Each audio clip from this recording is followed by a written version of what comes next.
أعوذ بالله من الشيطان الرجيم بسم الله الرحمن الرحيم الحمد لله رب العالمين والصلاة والسلام على سيدنا محمد وآله الطيبين الطاهرين اللهم صل على محمد وآل محمد. Respected brothers and sisters, Assalamu alaikum wa rahmatullahi wa barakatuh.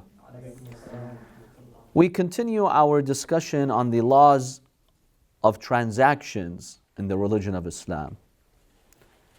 On page 53 of our fiqh book, the author dedicates a chapter by the name of Shurut al-Muta'aqidain. What does shurut mean in Arabic? The conditions. Shart is singular, one condition. If it's plural, shurut. What's muta'aqidain? The two people doing the contract together. Exactly. Contract is aqd, right? So in Arabic, if you want to use the word that means the one who engages in the contract, the one who performs the contract, you say aqid. Aqd is the contract. The one who does the aqd is who? Aqid in Arabic, the one who performs or officiates the contract. Now when you have both sides, we use bab al-mufa'ala in Arabic. Muta'aqidain, the two sides that engage in a transaction. So what are the conditions of the two sides, the two parties who are engaging in a transaction? The first point that the author talks about is al-ahliyya. Al-ahliyya means eligibility. When you're eligible for something, anta ahlun lah, laka al-ahliyya. So we find that scholars throughout the fiqh, books, they always talk about who's eligible for what, depending on what you're talking about. If you're talking about rituals like salah, fasting, who is eligible to fast, who has to fast, who does not have to fast? Well, in the book of transactions, we also talk about eligibility. Who's eligible to buy and sell? Then on the following page, if you go to page 54, the author talks about various categories of eligibility and how are they impacted by Islamic law in general. So now this discussion is not reserved to only buying and selling or transactions, but in general. Depending on your age, what are you eligible for? Depending on your state, what are you eligible for? How are you impacted by laws? How are you impacted by legal, fiqhi, Islamic laws? This is what the author discusses on page 54. So the first category that the author discusses is al-janeen. What's janeen? Fetus, not child. Fetus, right? So in Arabic, al-janeen is a fetus. Do we have laws about the fetus? Yes, we do. The religion of Islam is such a comprehensive religion. It has laws for everyone in all situations, including a fetus. So what are the laws that impact the fetus? Very briefly. فَإِنَّهُ أَهْلٌ لِمَا يُوصَى لَهُ بِهِ. Number one, you can make a wasiyah for a janeen. Let's say I'm passing away and one of my friends is having a baby on the way. Up to 1/3, I can decide what happens to it, right? I can write an official wasiyah, Islamic will. I want 1/3 of my money to go to that fetus. Can I do that? The fetus is not born yet. But can I make a wasiyah for a fetus? Yes, I can. So a fetus, number one, is eligible to receive a wasiyah. That's number one. Number two, وَيُوقَفْ عَلَيْهِ. You can do a waqf on a fetus. You can do an endowment. You know what a waqf is? You dedicate, let's say, a piece of property, and you say, I make this as a religious endowment, such that this person or his family or X category of people, they benefit from it. They could always use this property, or the money generated by this property goes to them. A lot of times if you go to holy cities and holy shrines, you'll see there's a lot of properties that throughout history people have donated to the shrine so they could use the property for the shrine and the people who visit the shrine. These are called mawqufat or awqaf. A masjid, for instance, is a type of waqf. No one owns it. It belongs to Allah and all the Muslims. Can you assign a waqf to a fetus? Yes. Let's say you can have a waqf, an endowment for a specific fetus or for all fetuses. You can say any fetus can benefit from this property. They can take the money of this property, spend on their well-being during pregnancy. When they're born, they can, for instance, make any use of it. That is possible. So that's number 2. Number 3, the author says one of the laws that affect a fetus is that if a father dies and he has a baby on the way, his wife is pregnant,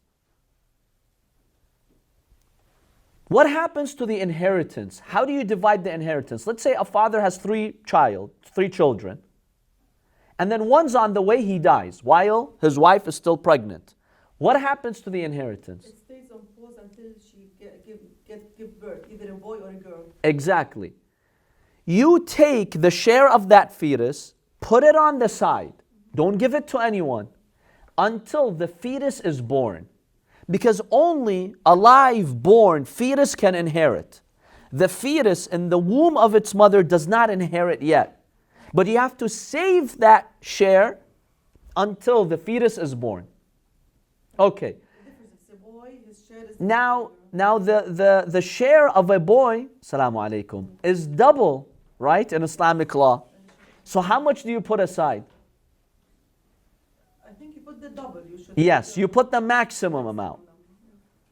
So let's say a father dies, he's got $100,000 of inheritance that he's leaving behind.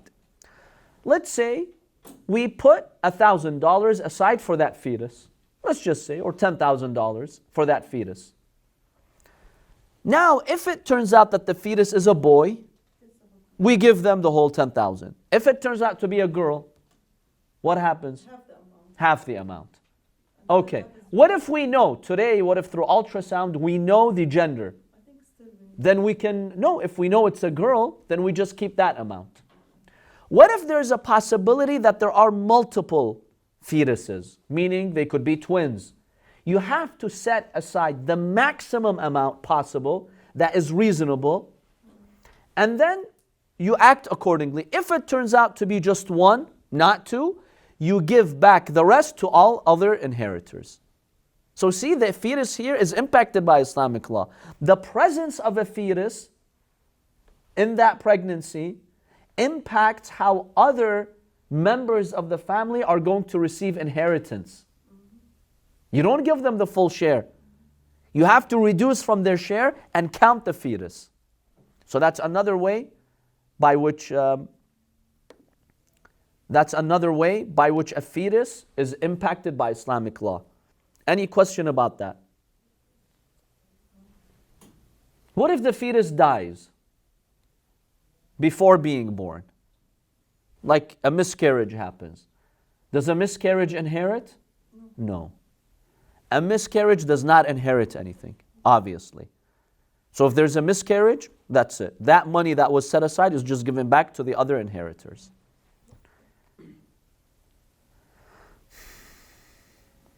Therefore, we find that the first category of people that are impacted by laws, the first category of humans, is the janeen, is the fetus. There are laws in Islam for the fetus. The fetus itself can own potentially. And this is how we deal with the ownership. The second category is now the category of a child. Until you get to the age of tamyiz. So now that a baby is born, and before the age of tamyiz, we'll talk about what that age is. Let's say it's 10 for now, 10 years old. The child who's under 10 years old, يصير أهلا لتحمل الديون ومنها ديون مورثه. a child potentially can inherit a debt. Now, scholars have differences of opinion about how a debt is transferred. Let's say a father dies, he's got a house that he leaves behind, but he's also in debt, $100,000 in debt. Now, Islamically, if a person dies and they're indebted, before you give out the inheritance, what do you have to do with the debt? You have to pay the debt. Now, there's a difference amongst the ulama how you pay that debt. Is it that when the person dies, that debt gets transferred to the actual objects and money that he owns? Symbolically, they carry the debt? Or the inheritors who inherit the father, the debt basically applies to them and they have to fulfill it? The first one is called al-ayn. The second is called al-dhimma. Here's a brief difference between the two. Let's say a father dies. He's got a house worth $100,000 and he's indebted $50,000. Okay. So now the inheritors got the house. The first scenario is that the debt applies to the house itself. That means there's a debt on the house itself. So we tell the waratha, the inheritors, look, 50% of this house is not even yours. It belongs to someone else. You just inherited 50%, that's all. Because 50% of the house belongs to that person whom your father was in debt to. So they only get 50% of the house. That's the first scenario. The second scenario, some scholars say no. The debt gets transferred to the dhimma, to the liability of the waratha. That means they own the house. It's theirs. But now they're liable to pay that person whom their father was indebted to $50,000. They have to free themselves from this debt. It's like they inherited their dad's debt. Now there could be a difference, by the way. You could say, but what's the difference? No, there's a difference. Let's say I am a scholar who believes in the first opinion, that the debt does not transfer to the liability of the warath, the inheritors. It goes to the object itself. Those people, the creditor, can come and say, hey, half of this house is not yours. I can, let's say, put it on the market. I can demand my right. Half of this house is not yours. In fact, I can come and sleep over whenever I want. Just like you share the house, I share the house. Theoretically, we're talking about. But if you say no, the debt does not get transferred to the assets that he leaves behind. It gets transferred to what? The liability of the waratha. Who fully now owns the house? The waratha, they own the house, but they're indebted to that person. So he just has to come and chase them and tell them, give me back my debt. But the house, he can't touch. So there could be some, differences in Islamic law about that. So now a sabi that's under 10 years old, is he impacted by this? If we are of the opinion that the debt gets transferred to the dhimma, to the liability of the inheritors, and the inheritor is a 5-year-old child, then they've inherited that debt. They're liable to pay that debt from whatever got transferred to them. So let's say when they're of age and they can make financial decisions, they have to release themselves from that debt. But Sayyidina, at that age, they have a guardian. They should have a legal guardian for that. Yes, a child has a legal guardian, but in the end, the child himself is in debt. He basically inherited a debt. This is one of the effects of Islamic law.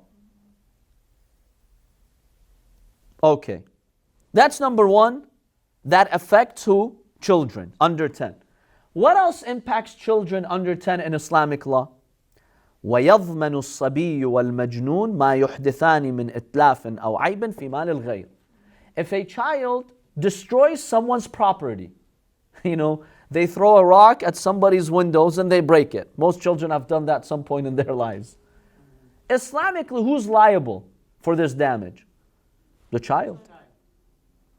So if the child has money, who loses that money? The child. The child is liable for that loss. So the guardian of the child, the wali, he can take money from the account of the child and go and pay the neighbor. Does he have to pay it from himself, the father? No. He didn't break it. The child broke it, not him. So the father can technically compensate the neighbors for that broken window from the money of the child, not from his own money. He doesn't have to. He can if he wants to, but he does not have to. Because in Islamic law, when a child breaks something, he incurs the loss for the damage, not the guardian.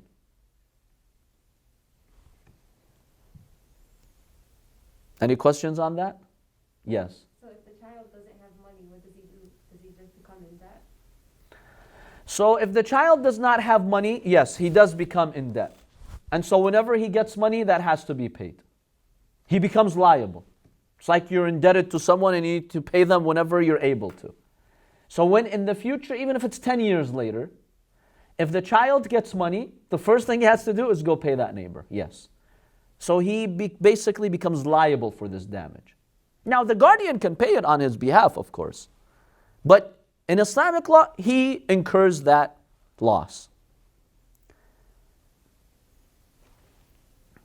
Okay. That's number 2, damages and liability. Number 3, does a child in Islamic law own anything? Like for example, if you gift them something, do they own it? Yes, they do. What about buying and selling? Can a child, a 5-year-old child, buy something? According to the vast majority of scholars, no. A child cannot buy and sell. In Islamic law, this child does not have the eligibility of buying and selling. He's not eligible. Yes, the guardian can buy and sell on his behalf if it's in his interest, but he cannot. Now this presents a dilemma in some situations. When kids have money in their hands, they go to the supermarket and they buy something. Scholars say that sale is invalid because a child is buying something, and in Islamic law, a child cannot buy and sell. Now some scholars have tried to examine some workarounds to fix this transaction, but by default in Islamic law, that child is not eligible to buy and sell. So if the child is directly engaging in that transaction, Islamically it's not valid. So what's the consequence? It's not a valid sale. That means if the child, let's say, bought a book from the bookstore, that book technically still belongs to the book owner, and the money that the child gave to the book owner technically still belongs to the child. Now one can say, okay, the book owner says, I'm fine with that, I'm okay with that, and I just made that book available to the child. But then the money that you got from the child, how do you justify that? Well, the child willingly gave it to me. Yeah, but a child does not have the capacity and the eligibility to give you money. So The sin lies on the seller, not on there could be a sin. Right, the child has no sin because a child is a child, but the seller has to be careful in these situations. But there are some workarounds scholars have tried to figure out. But by default in Islamic law, a child can't buy and sell. Yes. The age is 5 years old? 5, 6, under 10. Yeah, anything under 10, the tamyiz, a child cannot buy and sell in Islamic law. Has a lemonade stand, you shouldn't go buy from him or her? See, sometimes, here's the deal. Sometimes you have an owner who owns the lemonade stand. And basically you're doing the transaction with the owner of the lemonade stand. He just put a child there just to receive the money on his behalf and give it to you. So basically the child's role is like a robot. Sit there, give the lemonade, take the money. But you're not really buying and selling with the child. That we can correct. We can say you're buying from the father. He just put his son just to facilitate it. Right? We can somehow fix that. That's fine. But there are some kids, they own things and they sell them on the street. Have you seen that? Well, it's problematic. So if you want to help them out, some of them are poor. If you want to help them out, just give them as a gift. Give them as a gift. And, if they willingly gave what they have to you as a gift, then maybe you can take it. But to do an official transaction with them is not valid because they're kids. That's interesting for them to go to ziyarah. You see a lot of them, exactly. Exactly. What I normally do in those situations, I just give them the money. I don't take anything, yeah. I just give them the money to avoid this sticky situation where you're doing a transaction with a child. And the reason why Islam did that is to protect children, protect minors. Because if you open this door, they can be taken advantage of. They could put themselves in danger. Because buying and selling, especially historically, puts you at risk. You go to dangerous places, in neighborhoods, you engage in dangerous activity. It can open door to dangerous type of sales, right? Islam wants to close this door. You as a child, don't deal with any of that. If anything needs to happen, let your guardian do that for you. Okay. But a child can inherit, can own something if it's gifted to them. Technically they own it, not the parents. Another thing, not just bay' and shira' the guardians can do, buying and selling, also was zawaj, marriage. Now this is a very controversial issue today, and this is something that we discuss in the book of marriage. But just briefly here, historically, if the guardians deem that it is in the interest of their children to get married, right, by doing a marriage contract, and it is in their interest theoretically, they could do that. They could have two minors marry each other. Sometimes they'll do that for the laws of mahramiyya, to make, let's say, the parents mahram. Let's say you have a family that adopted an orphan. If it's a female orphan and she becomes 9 years old, what happens to the adopting father? Is he mahram to her? No, he's not mahram to her, so she has to wear the scarf. So how do you treat that? One way, one workaround, is to have her do an Islamic marriage contract with one of her, stepbrothers, right? Then the father becomes mahram because he becomes her father-in-law, so he becomes mahram. The opposite scenario, they adopted a boy. When he becomes of age, the stepmom becomes non-mahram. So how do you make her mahram to him? If he marries one of her daughters, Islamic, and remember, it's just an Islamic marriage contract, right? We're not talking about an actual marriage. It's just a marriage contract, aqd between them. Who has the authority to do that? The guardians can do that, if it's in their interest. So, even though they're children, but the marriage contract can apply to them. They are eligible for a marriage contract. But remember, it has to be in their interest. It's very controversial, yes. Today, in modern society, if you say this, they consider this child abuse, and what kind of... Even if the guy is not of age? Both of them could be minors, yeah. Oh, both of them. Yeah, both of them could be minors, and they can enter a marriage contract. Remember, it has to be in their interest. Couldn't one argue that... The controversial one that you're talking about is if you have like a man, grown-up man, and he does a marriage contract with a girl who's, let's say, 8 years old, 7 years old. That's the one that you hear about in the media. But even the minor one, how do we justify saying it is in their best interest when they're too... See, it's theoretical. If it's in their best interest. I was once asked, how could this ever be in the interest of the child, right? Because we know that this could be traumatizing to the child. Now remember, if the child is young, the marriage cannot be consummated. Keep that in mind. In Islamic law, under 9, it's haram for the marriage to be consummated. But, it's other things can be done in the marriage. Now, someone was asked, how possibly historically could there have been a maslaha in the interest of the child? So one example that I thought of is the following. Let's say in the past, there's this girl, she's born into a very poor family, right? To the point where the family is near starvation. The Arabs sometimes would kill their infants alive out of fear of what? Poverty. Of poverty.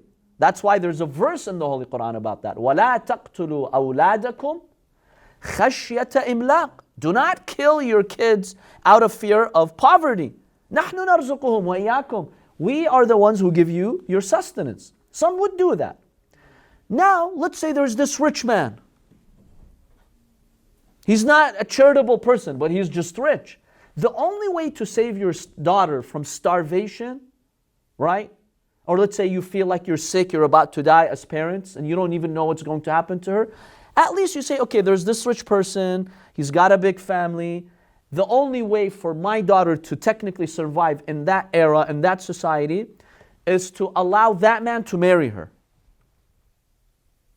And you know, in some historical societies, there were some men who desired young girls. I'm not talking about Muslim societies, by the way. Overall in the world. Look at Europe. Look at Britain. Some kings in Britain, they would marry young teenagers. Look at some of those kings in Britain in the 12th century, 13th century, 14th century. You'll have a king, he's like 35. He marries a 13, 14-year-old girl. She becomes the queen.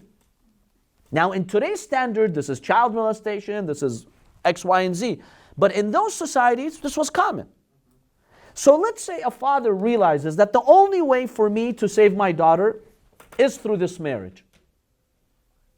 Would this be in her interest? Let's say society at the time says, okay, now it's in her interest. Because the other path is just death and destruction. So just to give you an idea. Or sometimes for the laws of mahramiyah. Let's say there's an orphan in the house and it is in their interest to be mahram on the parents. So this marriage is in their interest with the siblings. In any case, a child under 10, Islamically there is the capacity for a marriage contract if it's in their interest. Under 14, 15? Under 10, we're talking about now in category 2, a child under 10. Yes. In the villages, at the time of my grandparents, they used to do that because they used to live in one big dar together. Right. Back, people would live in like a community. Yeah. You have like a courtyard in the middle and then these rooms around it. Yes. Now with the cousins, with other people, you have the issue of mahramiyah. Who's mahram to who? Sometimes they would just do a verbal marriage contract to make them mahram to each other. Yeah, that's fine. So can you explain what you meant by it doesn't consummate the marriage? What do you mean? So what do you mean by just verbal? They're not... Consummating the marriage means intercourse. Okay. In Islamic law, under 9 is haram, under any But circumstance. they are Islamically married. Yeah, they're Islamically married, but intercourse can, yes. They can. Okay. Yeah, that's the meaning of it. Islamic law says over 9. That's the minimum, remember. If this marriage is in the interest of the girl, then at that point, the marriage can be consummated. And one reason why Islam allowed for such a low age of marriage is because of life expectancy. In the past, people did not live that long. There were some eras in which the average life expectancy was 30, 40, 50 years old. About 700 years ago in Britain, remember the example that we brought from Britain? 700 years ago, the average life expectancy in England was 33 years. An average person lived 33. If you were past 33, you were lucky. You were like a person today who's into his 80s. Today, what's the life expectancy? 77, 78, sometimes 80, right? If you made it to 40 and 50 in England 700 years ago, you were lucky. Okay, so here's the thing. Now imagine with such low life expectancy and with infant mortality rate, women would give birth, their kids would die. They didn't have vaccines or healthcare system. Sometimes a woman would deliver 3, 4, 5 babies before one of them survives. Now, if the girl in England at the time got married at age 25, like today it's happening, and the life expectancy is 33, she's basically has 7 years on average to have a family and see her kids, forget the grandkids, just to see her own kids survive. So Islam allowed for a lower age so they can have a family, they can see their family. So it was very common for teenagers to have children at that time. Not just in the Muslim societies, all around the world. Because of such a low life expectancy. If Islam said, no, the minimum age is 18, 20, you're doing an injustice. That means you're telling the girl, haram, good luck seeing your kids. Forget your grandkids. You're very lucky if you get to see your grandkids. But if she gets married, let's say younger, age 13, 14, 15, and she has a child, okay, that gives her a lot more time to have children and to raise her family. So keep that in mind as well, because today people object about this point. Why is it that Islam allowed for the age of 9 as a minimum? But how many years ago was that in Britain? This is 700 years ago. Yeah, this is after Islam. This is like 500 years after Islam. We're not talking about pre-Islamic times. This is 7 centuries. It's pretty recent. It's just now in the modern times with the modern healthcare system, life expectancy went up, but not in the past. But say the prophets, they lived like 50, 60, right? Different prophets lived different ages. Prophet Muhammad sallallahu alaihi wasallam, yes, he lived 63. Yeah. So that wasn't the life expectancy like 35 for them. No, I think in Arabia at the time of the Prophet, maybe the life expectancy was around 50. I'm not sure, don't quote me on that one, but maybe around 50. Different eras had different life expectancy. Sometimes it would be 50, 55, sometimes it would be 40, 45. But now in our era... No, our era is like 77, yeah. I think the global life expectancy is 70 something. Yeah. It has increased today. In Lebanon, And that's why the age of marriage has also increased. right. So it's everywhere. And remember, infant mortality was also another problem. Infant mortality, infant death rate. Infants would die before they could survive. So they had to have many children to ensure that 1, 2, or 3 would survive. As recent as 70, 80 years ago, 80, 90 years ago in Karbala, in Iraq, my grandfather has an akh fi al-rida'a, a suckling brother, right? The marhum Sayyid Muhammad Qazwini. He's the author of the series Min al-Mahdi ila al-Lahd, if you've seen it. He wrote a biography on the Imams, Min al-Mahdi ila al-Lahd, from the cradle to the grave. It's a beautiful Arabic series on the life of the Imams, and he was a very popular speaker. His mother in Karbala gave birth to 15 babies. Every one of them died. Either at birth, or a week after birth, or a month after birth, or 2 months after birth, they all died. He is the 16th and he's the only one who survived. SubhanAllah, it's a sad story. Now that he survived, during labor, she died. His mother died during labor.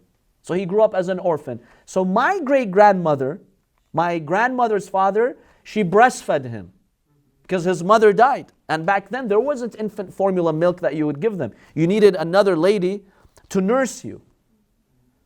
So imagine, a mother gives birth 15 times, they all die. That was life back then. This was very common.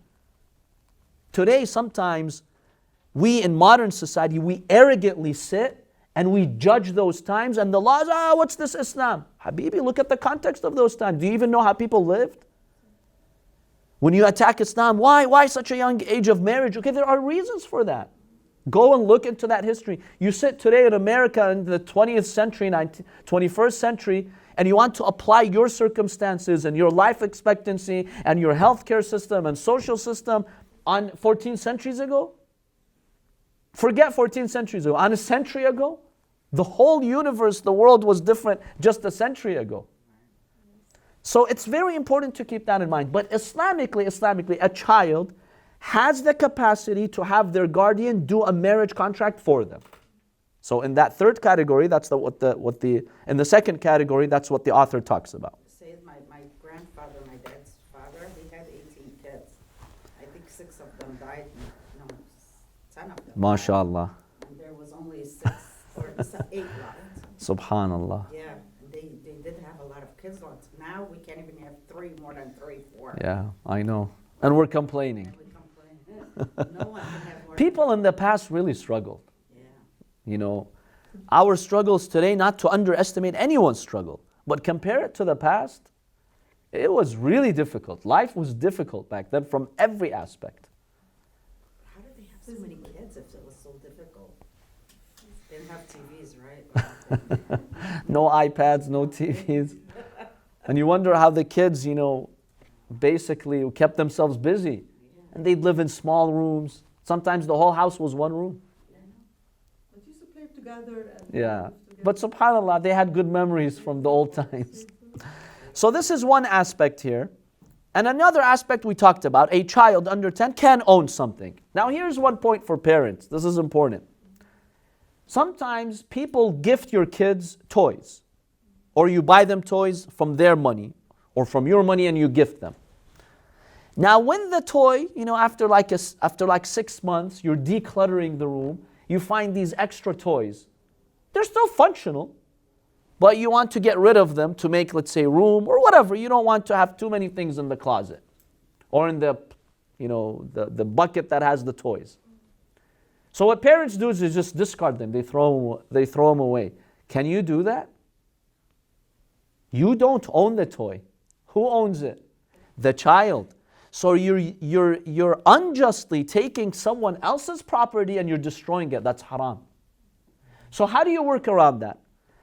One way is to compensate them. That toy that you're throwing away, let's say today's market value for this toy is $3. Put $3 in their account or in their safe box or whatever they have. That way you ensure the value. Or replace it with another, toy. Yes, if the toy is completely unusable and destroyed and has no value, then you could discard it. But if it does have a value, even if it's a cent, 5 cents, 10 cents, it's haram to take it from your kids without compensating them because it's theirs. What if you get their permission? Well, that's the issue. Does a child under 10 have the capacity to give permission? That's the concern scholars have. They don't have the capacity.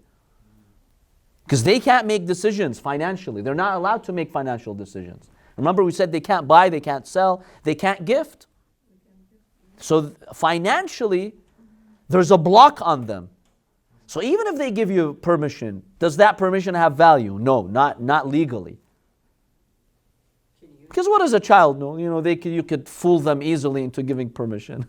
So compensate them. Yeah, Sayyidina, when you buy them the gift, we tell them it's a loan. It's not for you. Yes, you can do that. You can say it's a loan that I'm letting you borrow it. Or, I heard one scholar in Qom, this is what he would do. People would come and visit them like after having a baby.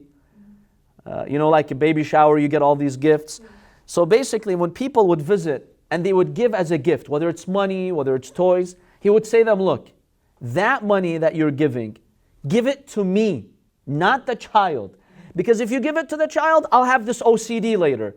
When do I throw it out? What do I do? Khalas, give it to me, I'll let the child play. So if in the future we wanted to change it, throw it away, whatever, I don't have this dilemma. You can ask them to change their intention. Yeah, as long as they've not given it yet, they can change their intention. Why not? That's a good idea. So that's one way to do it. Now socially you have to be careful. In some societies this could look bad. Like, what is this father doing? But if they understand you have an Islamic technical problem, then they'll be more understanding of that. But keep that in mind. You can't just discard clothes, toys, anything that your child owns, unless you compensate the child. Because the child owns that money, and you just threw out that property. You caused a financial loss. That's a big loss that a lot of people probably miss. Yeah, a lot of people miss that. So either compensate or replace it. Replace it. You can. Let's say that your son or daughter has an old bed. You want to get them a new bed. So this is how you work around it. You bring the new bed, and basically you say, I as a legal guardian deem that it is in the interest of my child to have a better bed. So I'm taking the old bed and putting the new bed in its place. Now you've done something acceptable.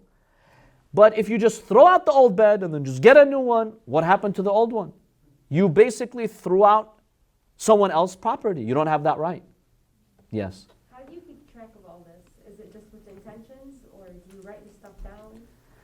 See, you don't have to keep track of it. Anytime you're tossing out something or throwing something away or replacing it, you should know who owns it. I mean, if it's toys and you know it belongs to your children, if you don't know, keep a log. Say these items, my child owns them because we gifted it to the child, or other people gifted it. Whereas these items, we let them borrow it. Keep a log of that if you cannot remember all those details.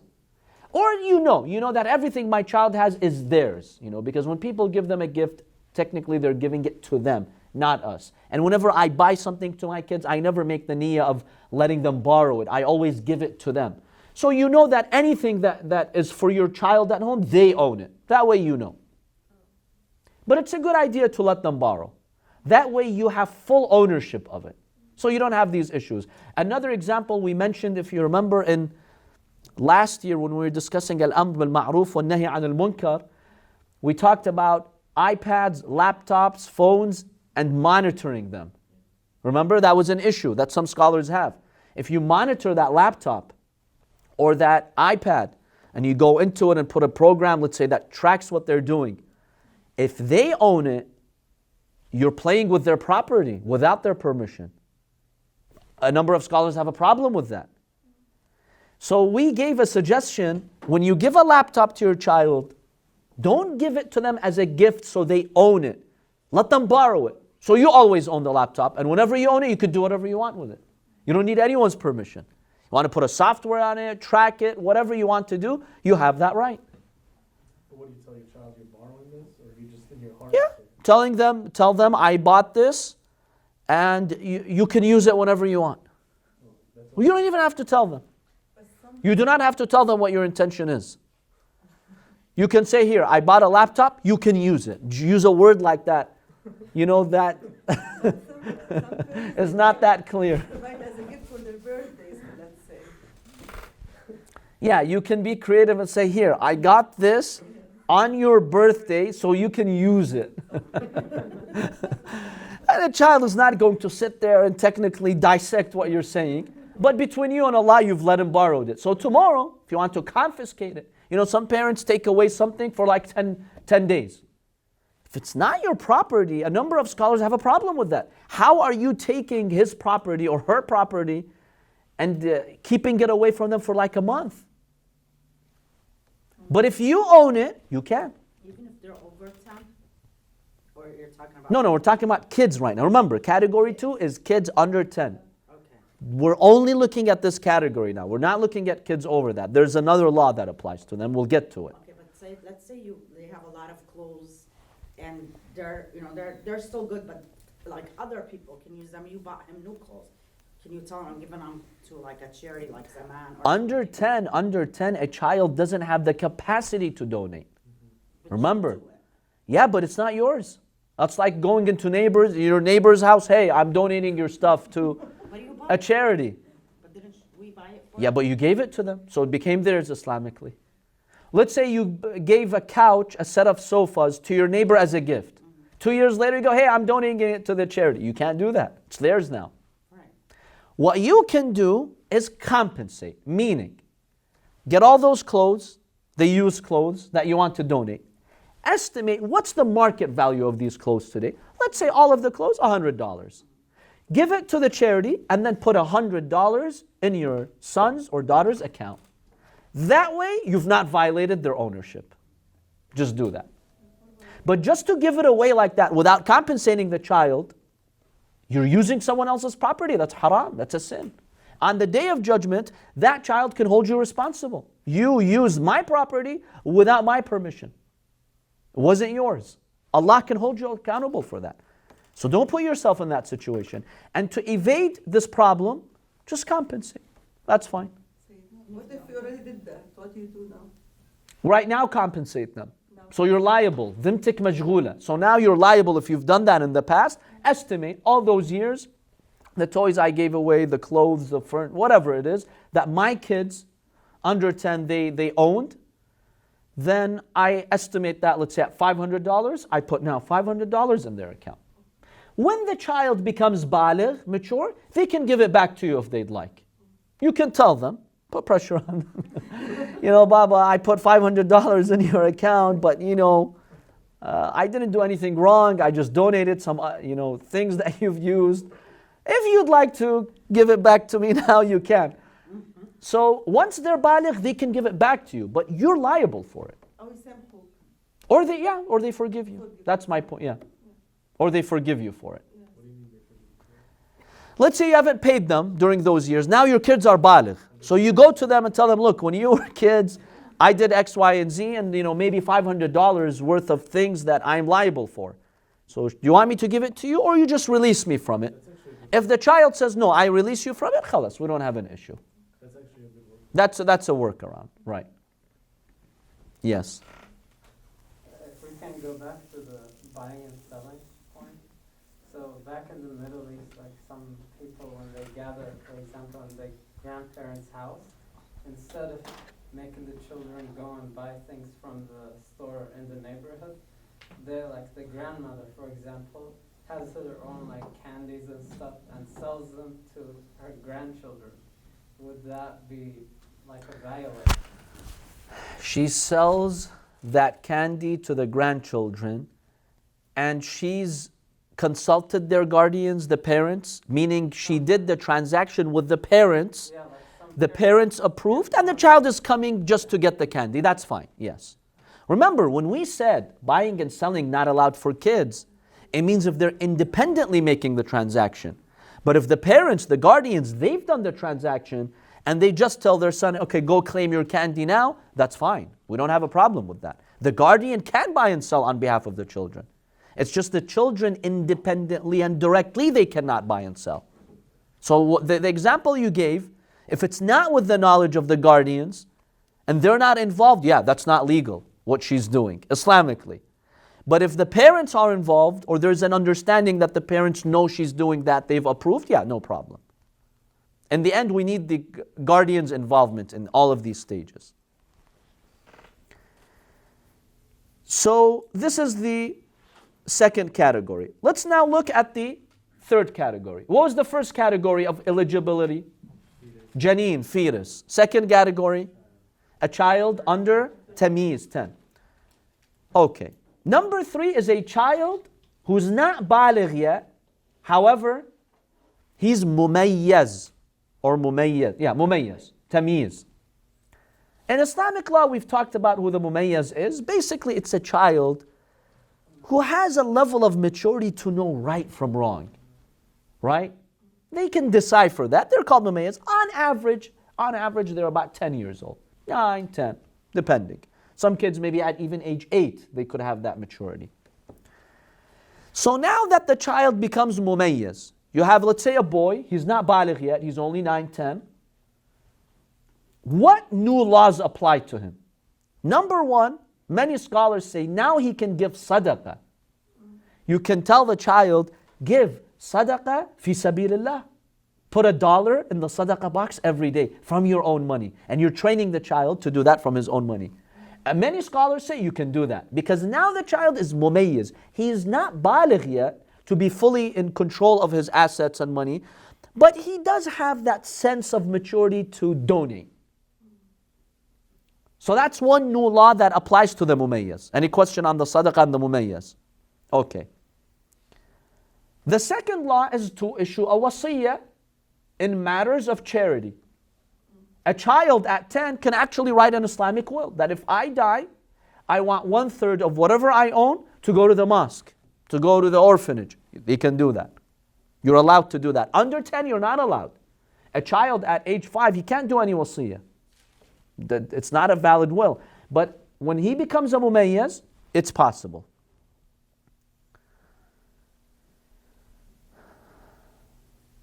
Okay. Another new law that would apply is واستحقاق الكون في الأمكنة العامة إذا سبق إليها. In Islamic law, if you go to a place like reserving a seat in the first line of salah, if you come first and you sit there and you reserve it, it's yours. Technically, no one can come and move you from that place. If it's a public place, we're not talking about private property. It's a public place and you came first and you sat on a seat. Can someone tell you, hey, get up, there's a more important person than you? No. Habibi, I came first. Islamically, I have a right to that place. Okay. A child at age 10, mumayyaz, has access to such privileges. Here's another example. Do you know that in Islamic law, if you go to the desert that's not owned by anyone, it's just swaths of land, not owned by any owner, There are many such places. Like if you go to a lot of countries, once you go out in the desert areas, it's not owned by anyone. Go to the Sahara Desert, it's not owned by anyone, many parts of it. If you go and you claim a piece of land, like 5,000 square feet piece of land, and you actually put bricks around it, or put a fence around it, Islamically, what happens to that land? Becomes yours. Al-ardu lillahi wa liman ammaraha. Land belongs to God and whoever develops it. If you put a sign, you mark the land, it becomes yours Islamically. Okay. Now an adult can do that. A child who's mumayyiz can also do that. Something that's public, not owned by anyone out there, he goes and he claims it. He can do that. But under 10, no, it's not recognized by Islamic law. If Muslim countries just apply this law, no Muslim would remain homeless or has to rent all his life. Just go and claim the land. Allah has made it available. Yeah, you want to buy a property in the city, it's in downtown area, privately owned, okay, that's expensive. But just go out further. Land belongs to Allah. And when you have a piece of property, you have an incentive to build it. You stay focused. It's a great economic solution to many of the problems that we have in many Muslim countries. Even if you don't pay for it? Yeah, belongs to Allah. Allah is the owner of the earth. Why have to pay for it? Who are you going to pay? No one owns it. We're assuming nobody owns it. By the way, here in the West, just to give you an idea, how they borrow Islamic economic policies. Here in the West, technically, most pieces of land are like that. And you don't really pay that much for the piece of land. It's more like a processing fee that you pay for the federal or state or local government. Forget downtown areas. No, go out. There's 50 United States, right? Sometimes you can buy acres and acres of land, what? For the price of one small apartment in some Middle Eastern capital, or even outskirts of the city. Because they have made land available for everyone, basically. You pay something nominal for the land here. Most of the money that you pay is for the building itself, not the land. Whereas in the Middle East, no, you pay per inch in that square meter or that square feet. You pay per inch. That's how it is. Not here. In fact, many people here buy houses, they don't even know exactly the lot size is. Doesn't matter for them. I looked at the house, I liked it. It's 2,000 square feet, 3,000 square feet. Yallah. As if the lot is 5,000 square feet or 10,000 square feet. Not everybody cares. You're not paying the money per square feet of the lot. You're paying it more for the building. In most places, like suburban places in the US, that's how it is. Yeah, if you go to Manhattan, you're paying per inch, per centimeter. We're not talking about those areas. In most urban areas of the United States, that's how it is. This is an Islamic policy. But haram, in our countries, they do not implement this policy. Because they need more population to be in these lands and these areas. That's why they encourage that. Over here? Yeah. But from day one they had this policy. There are big countries sometimes that don't implement this policy. You see the big cities, they're crammed. The minute the city ends, it's just desert. You drive for hours and nothing but desert. Like, why? Let the people develop these areas. Give them, no, they have millions of laws on these areas. It's a problem, unfortunately. Sayyid, but I want to ask you, in Lebanon, the mountains and the lands and everything, every single inch is owned by someone. In those small areas, yes. No. Yes. Because historically they owned it. One day it was not owned. Somebody owned it. So Islamically, if it's unowned land, then you just go and claim it. That's fine. In small countries, of course, with modern populations, every inch is probably owned. But we're talking about most countries around the world. Historically, they were not owned. Even Lebanon, one day it was not owned by everyone. Slowly they started to own it. But that's an Islamic policy. An unowned piece of land, go and claim it. It belongs to Allah and the one who develops it, as the hadith says. Now, just to end this third point, another law that affects children who are mumayyiz is ta'deeb for sariqah. If they steal, right, you can discipline them. Now, if they're in Islamic law, if a grown-up, steals, no, there are consequences. But a minor, a child who's like 5 or 6, no, there's no consequence. Like if they stole, just take it back and just warn them. Don't tell them, don't do that. But you cannot discipline them. But if they're mumayyiz, they know right from wrong, they're like 10, no, you can. You can actually discipline them if they steal. So that's another law that could impact them. This is discussed in the, Bab al-Hudud, the penal code in Islam. Inshallah, we'll continue the other categories. وصلى الله على سيدنا محمد وآله الطاهرين. اللهم صل على محمد وآل محمد.